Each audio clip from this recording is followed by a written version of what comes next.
Hey, Jim Duncan, Nest Realty. Greg Slater with Nest Realty. It's mid-October, and we're going to be talking about a little bit of the national market, regional market, local market. Work for you? Yeah, it works for me. What are you seeing right now nationally? Well, I think what we're seeing is just less activity in general because of the lack of sellers coming to the market. We can track it back over time, how each year we're just seeing less and less resale homes come to the market. Everyone's heard the term locked-in effect at this point. If you're not forced to make a move or there's not a lifestyle change, electively making a move right now may not be palatable based on your interest rate you're locked in at and what the prices of homes are doing and what interest rates are today. And you're slowly seeing that percentage of mortgages, the people who have mortgages in the States, it's like 80% had a mortgage under 4%, something like that. And it's very slowly diminishing as life changes. The 4% are going away. We're getting fewer 4% and more 7-8%. So we're going to hit equilibrium at some point.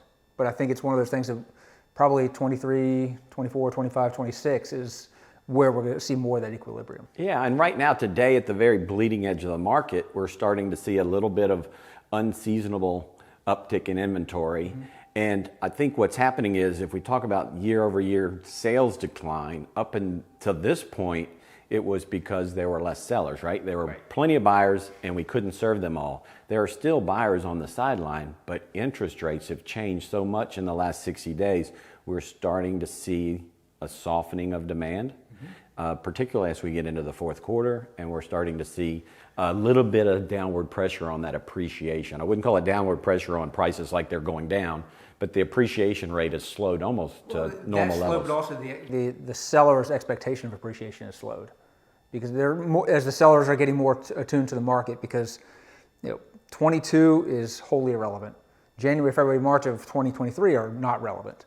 So as the sellers get more attuned to what good agents are telling them, like us, they're learning that what my friend down the street sold their house for 18 months ago matters nothing to what their pricing analysis is today.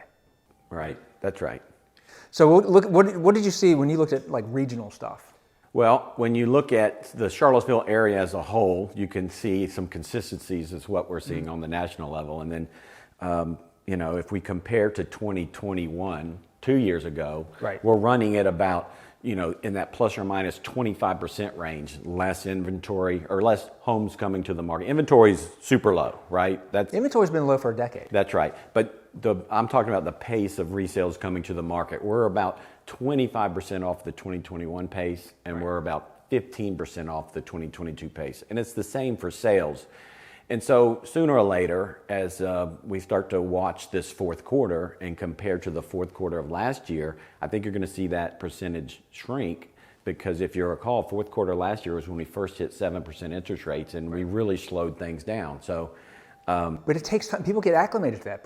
I won't say it does not happen quickly, but people get acclimated to that 7%, 7.5% in time. The ones who are able to, because I've also seen a lot of people are just saying, you know what, I'm out, and I think that diminishes the buyer pool that the sellers can draw from, as the sellers are pricing their homes to go on the market, understanding that there are still buyers out there, but you might be getting one offer or two offers. That's right, and not 19 offers.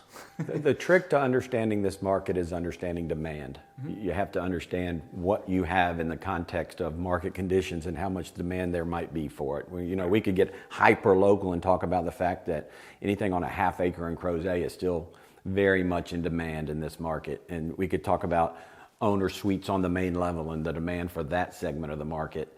And it varies a little bit. Townhomes are more seasonable than those things. And there are so many different micro markets, as I tell my clients, because this neighborhood with a half acre, under $1 million is one, and this with a townhome 3 to 450 is a completely separate market. And it's you look at like Crozet Brownsville Elementary Schools, which is a market, but if you're pricing one, you're not going to be using the other one to gauge demand or pricing. It's been a long time since I actually did mortgage monthly payment math as I was trying to determine what something was worth. And I find myself doing it on every listing. If you talk about buying a townhome at 4 to 4.25 versus buying it at 4.75 with 2% more in interest rate, it's shocking what your monthly payment can be. I did that when I was looking at like 2 years ago, 3.5, 3.75 interest rates versus 5.75 and 7. I mean, it's painful. That delta between the payment of on a $600,000 house at 4% versus 8%, that is not insignificant by any stretch. Yeah. So the other thing when I talk about understanding demand is we're still getting these homes sold. More than everything that comes on the market, more than half of it is still selling within a week. Yep. If it's priced correctly. But we're starting to see homes linger a little longer on the market, slightly, and we're starting to see some people miss with their pricing and have to endure a price reduction to get their home sold. Back to where I said years ago that you're going to you price your house to move in under 2 weeks, ideally, and you price it based on what the market says and not what you want to make, which is something that there was a period of the market where people said, I need or I want to make X. Let's ask for X. And now you're really looking at the numbers to understand where that price point should be. Because also you're competing against new. When you meet somebody who's engaged in the market and they ask you why the days on market is 15 days or more, right. There's usually only one answer. Price.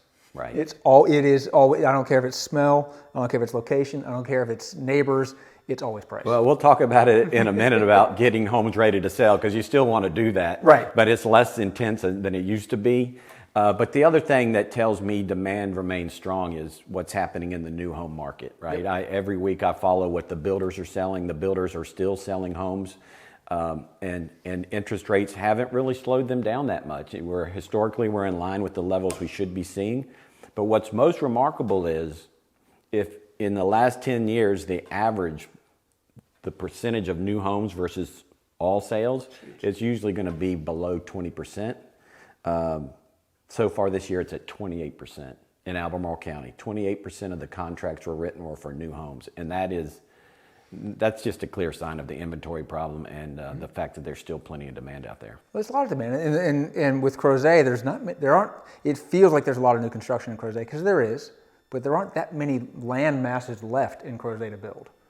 And there are a few that are going to come online, but you don't have 18,000 units coming on the market. You're going to have a few hundred in the next few years. That's right. It's a finite amount, and that's a much different conversation about where the development of our community go to meet the population growth. Right. But at a lower level, though, you can clearly see that the attached inventory is outpacing the detached inventory for new home sales, which is a little unusual. And I think that's because, and we talk about it all the time, buyers show up and they have a certain expectation and criteria for what they want to buy, and inevitably they may not be anywhere near it by the time they make a decision. Well, they have their expectations, and then they learn the market, and price is almost always the limiter. I tell my clients that when you're buying a home, understanding your particular market band and understanding also that I want to get you to good enough, because you're never going to get perfect. But you'll find a really nice home in a great location that works for your family's needs, if you have a family, your dog or your cat or whatever. It's a difficult market to engage with, for sure, if you're seeking a home and you need a home right now, for sure.